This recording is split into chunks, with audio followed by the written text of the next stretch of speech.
Welcome, nerds. I just watched Scream 7, and yeah, probably the worst in the series.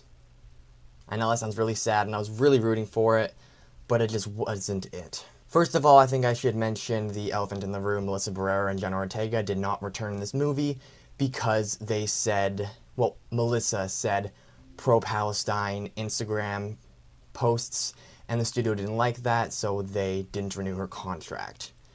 Now, honestly, I don't really care what anyone's opinion is on something. I mean, they're actors, they're paid to be pretend, so it doesn't really matter what their real world opinions are. And I don't think it's necessarily fair to not renew her contract, but at the same time, the studio has the right to do that if they wish. So, to be honest, it sucks, but that's what they've been dealt with. So, with Jenna Ortega and Melissa not being in the movie, they had to rush a new plot and characters to keep the series going. And how did that go? Pretty much the exact way you'd expect. I'll start off in vague territory, not to give any spoilers. I'll give a few later, but right now, no spoilers. Hey, stay away. Starting off, the opening I thought was pretty strong. Oddly enough, I think that the characters in the opening were probably the most interesting out of all the characters. I mean, they had nice chemistry, and the way it was done was kind of interesting, kind of got you into the feeling of it. The sort of mundane aspect of where they were kind of set this feeling of it's kind of normal and quiet compared to the usual events that are occurring around it. So it kind of had this sort of two people in a house kind of quietness that I think built up the tension pretty well. I'm not going to reveal all about it yet. I'm just going to keep it a bit vague, but for the most part, I thought the opening was kind of fun. A bit pointless, but fun. Now, one of the biggest problems with this movie is the characters. Sidney Prescott, played by Neve Campbell, starts off pretty decent, and I'd say that the characters are okay when they're paired with somebody, which is odd because I feel like the only chemistry characters have is when there's like a romantic relationship. Whenever there's two characters flirting, there's a bit of chemistry there, but it doesn't last long enough to mean anything. Chad and Mindy, they're back, and again, I thought they were fine. They didn't really add a whole lot, but they were fun. I enjoyed having them there, though honestly, I don't see the big purpose of them being there because, again, Mindy guesses the killer wrong, and none of her advice really works, so she's just there to exist, and so is Chad. And they're trying to make him like the new Dewey and new Gale, but it's like not really working that way. Also, the kills were sometimes impactful and other times not. By the way, I'm now getting into spoilers, so go to this timestamp if you don't want to get them. Okay, here we go. One of the kills in the opening at Stu Macher's house is kind of impactful, where the woman falls on the knife and now she's left there bleeding out, and then Ghostface lights a match and burns her alive. I thought that was a pretty gruesome kill that really got you into the feels of it and made you feel like, oh no, that's terrible. But then there's another kill where a guy gets his head forced into a beer dispenser and blood and beer spew out of his mouth, and it doesn't really strike me as that impactful. It's more like, am I supposed to laugh at this? I mean, I thought we were supposed to be caring about the characters. Now again, this might not even be due to the fact that the kills weren't necessarily cartoony, which I do think they kind of were, but also just the actual care and attachment to the characters that wasn't there. So starting off, we have Sidney Prescott's daughter, Tatum, and there is a decent bit of character between them where she names her daughter after Tatum, and at first she sees that as a shame because Tatum died. But in reality, Sidney named Tatum after her friend Tatum because Tatum was a good friend of hers and that it was more tribute to her. So I thought that was decent, but there wasn't enough going on there to the point where I could really get there. Then there's the side characters. I don't even remember half of their names. There's the first best friend with the curly pom-pom hairs, whatever it is. She was there and didn't have a whole lot of personality. Her biggest personality is the fact that she was in to the weird guy. Yeah, that's his character trait. He's weird, and she likes him. But oddly enough, I thought they actually had decent chemistry. There's a scene where he says something, yeah, I know people think I'm weird, and she goes, well, weird is kind of hot. And then he goes like, ooh, and then he walks up to her and starts flirting. He's like, hey. He's like, hey. It's like, okay, that was kind of interesting. It was kind of funny to see, well, oh, he's interested. Well, count me in. I thought that was slightly humorous. And seeing their sort of thing together, like there's a scene where they're in the background, you see them eating together and they're laughing. That was cute. There was little snippets of character, but nothing concrete that caused any development or any sort of character. Like, oh, that is so that character. I don't even remember any of their names. I only remember Tatum because, well, of course I remember Tatum because, you know, Sydney's old friend. Stay awake. Then we have Tatum's boyfriend. He was fine. The scenes where they're flirting together was okay, but when they have the fake out of whether or not he's the killer or not, it's like, we've done this before. And then he just gets killed off. So it's like, what was the point of that? Why have him there? In fact, that brings me to an even worser point. They killed off literally every side character except for Tatum. She's the only one that survived. Everybody dies. Why? Why have them there? Why have these characters that you should be building up to a future in the franchise where they can lead and just kill them off? I found that extremely irritating. There was one moment actually where the pom-pom girl is lying dead, because of course they all die, and the weird guy crawls up to her, and for a second, he starts laying beside her, and he starts to hold her hand. I'm like, that's one where we go, oh, that's sad. It's like, that was a little bit sad. That was one of the only moments where I actually felt something. I'm like, oh. Then McKenna Grace, she was in this. I was so happy to see her, and she dies about 20 minutes in. Before she can get any personality, she's just immediately killed off. In, I think, a kind of silly way where she's hanging from like this sort of contraption for a play, and Ghostface swings her around and then slices her stomach, and then her stomach just vomits out the blood. And I found that to be kind of meh.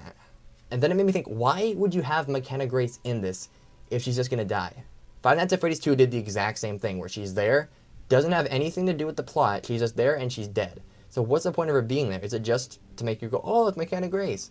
It's like, I was hoping to see more of her. In fact, I said this in my other video, I was hoping that maybe she would be one of the killers, or at least a recurring character. Something. Instead, she's literally nothing. And then there's one character who's in the background, who's literally introduced only to die 3 minutes later. So it just gives you a kind of question of, okay, why? Especially the idea of why the killers are doing what they're doing. Also, back to the whole idea of characters that should be more than what they are, is the first best friend with the pom-poms. Her character, she had nothing to do, but it also made me wonder, isn't this the kind of franchise where you can build careers from it? I mean, I don't know if anyone really knew about Neve Campbell before she starred in Scream. So this could have been a chance for the new actors to be introduced and get careers. Because the pom-pom girl, the only role I've seen her in is Madam Web. I didn't even watch the movie, but I knew she was in it. So what's the point in having her there if she's just going to die? I mean, that doesn't really bring her career to anything. She doesn't do anything interesting. So it makes me wonder what the plan is for the next movie when you kill off all those characters and don't give them any personality whatsoever. To make things even worse, McKenna Grace, just like the FNAF 2 movie, she was given interviews where she was asked questions and she's treated as one of the stars but doesn't do anything. So she's just there for the recognition, and I feel like it's a bit slimy to have her there only for her to do absolutely nothing. Especially since she literally collaborates in a song for this movie, which is actually a really catchy song that I actually listened to before watching the movie. But then when we watched the credits, it wasn't even there at the very beginning, because usually at the end of the credits, they have a song go with it, and usually those songs are memorable. And I thought that song with McKenna Grace was going to be the song that played during the credits where all the casts are shown. But it wasn't. It was just some other song that I couldn't even remember, which kind of bugged me. It felt really weird. Lastly, the reveals. Oh my gosh, this is the worst reveal in Scream history. Worse than Roman Bridger. Because at least Roman Bridger was around during his scenes. He was there, around, and he existed less than 3 minutes before his reveal. So we at least remembered he existed. And there was an actual plot going on that built up to it. So that was kind of cool. It worked decently. I mean, sure, the mechanics around how Ghostface did things in that movie didn't make a lot of sense, but Scream 3 was kind of poking fun at that anyway. But obviously I knew going in that Stu Macher wasn't going to be in it. I had a feeling they were going to use AI, to which they did. And they used that for the sake of nostalgia. And I find it funny how they used Dewey's AI guy just so they could put in Dewey's theme again. But, oh yeah, remember Dewey's theme? The nostalgia was just insanely overrepresented. So when I went into it, I realized, okay, so who's going to be the actual killer? And by the time all the friends got killed off, I'm like, wait, who's even left? Though I kind of predicted who it was going to be once we got to the hospital, where the one guy, I forget his name, but he said, oh yeah, that's John Doe. When he looks at a picture of Stu, it's like, okay, I know for a fact that Stu isn't going to be actually in this. So he's probably lying. And if he's lying, he's one of the killers. And of course, I was right.